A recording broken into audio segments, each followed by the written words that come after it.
Hi all, I'm going to have a look at ChessTweets' second game. So this was again against each other, but the third game now is against Bgf6 Rd8. So if you follow ChessTweets on Twitter, or King's Crusher also, I'm on Twitter as well, if you'd like to follow me as well, that'd be great. But this is their second game against each other, just ChessTweets versus ChessTweets. And it was a Sicilian defence of knight c6. Now e5 was played. I think more popular nowadays is knight f6 here and then e5. So I think this is the old like Labordonnais method. With white playing knight takes c6, I think black's already doing quite well, grabbing the central control of pawns. Bishop c4 was played. To knight f6, knight c3. Now bishop b4. Potentially white is doing badly here, and I don't really want to turn on the engine just to get technical analysis here. White's castled and black castled. Maybe taking on c3 is far too risky, it would seem. If taking on c3 just to try and win a pawn. Oh, sorry. The engine's managed to turn on. Just close that window. Let's flip the board again. So, say black had been greedy with knight takes e4 here. I think bishop a3 springs to mind. And this could be tricky for black. Black can't easily castle. Say d6, rook e1. Starts to get a bit nasty. So, the black team probably did well to just castle here. To bishop g5, then they took on c3, just to dent white's pawn structure, not with the view of winning the e4 pawn, just to inflict structural damage. Also this isolated a pawn. Now black played h6, white retreated the bishop. But black has some problems now, because f4 potentially is a threat. This pin is annoying. If black tries to free the position with g5, that would be further weaknesses on the king side. If the bishop goes to g3, say d6, but white's got h4 later, could isolate the g pawn, or just trying to glide into the light squares later.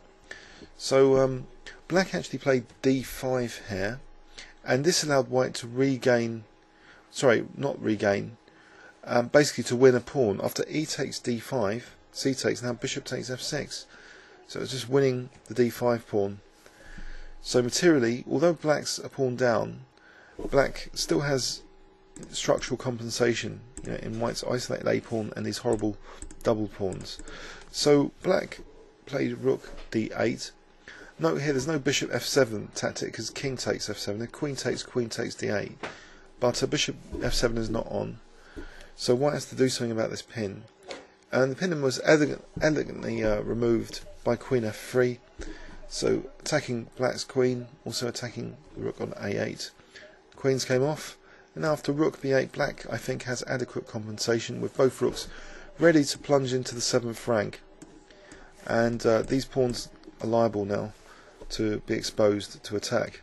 Rook f e1 was played, so provoking some light square weaknesses now with f6. White played now c4. So there's potentially a nice place for the bishop now on d5, and black challenged that immediately with bishop e6, attacking that pawn. c5 was now played, but these pawns are in trouble after rook bc8. White played c6 though, and now bishop d5, so forcefully removing the protection on that advanced pawn, and black's soon going to win a pawn back. So in this ending, I would say black has the better prospects intuitively. After check, king h7, white played rook d7. Now black took on c2. Maybe giving up the a pawn wasn't needed quite yet. Maybe just getting the king to f4 might be a better plan. Just playing a6, so keeping this pawn blockaded in effect, getting the king as aggressive as possible. Maybe that would be a slightly better way of playing it. But the exchange of prisoners, as Nibisevich would say, happened.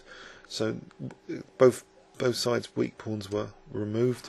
Now h5, a4, and now we had a situation after h4 where king g2, and it's really a technically drawn rook and pawn ending now, with the black rook going behind the pawn, and as long as there's no major check, white will not get the required tempo to queen the pawn.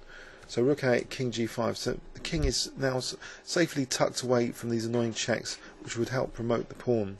So a7, king f4, and after h3 f5 a draw was agreed. So it was an exciting game in various parts and led to a simplified rook and pawn ending. Theory, I think, here would probably favour knight b5, and if d6, then there's an interesting line with bishop c4. But knight c6, this is an older line in Labordinet's times, and black, did well to cause some structural damage without being too greedy. And playing for d5 did liberate black's position. If d5 wasn't played, then maybe queen d6. This bishop would be very uncomfortably bad, and white would have big compensation potentially, unless there's a tactic like knight takes e4 to be careful about. So black did well to liberate and basically go for this this ending where there was definite compensation for being a pawn down. The rook's blasting on both the b and d files, and this pawn able to be regained quite easily.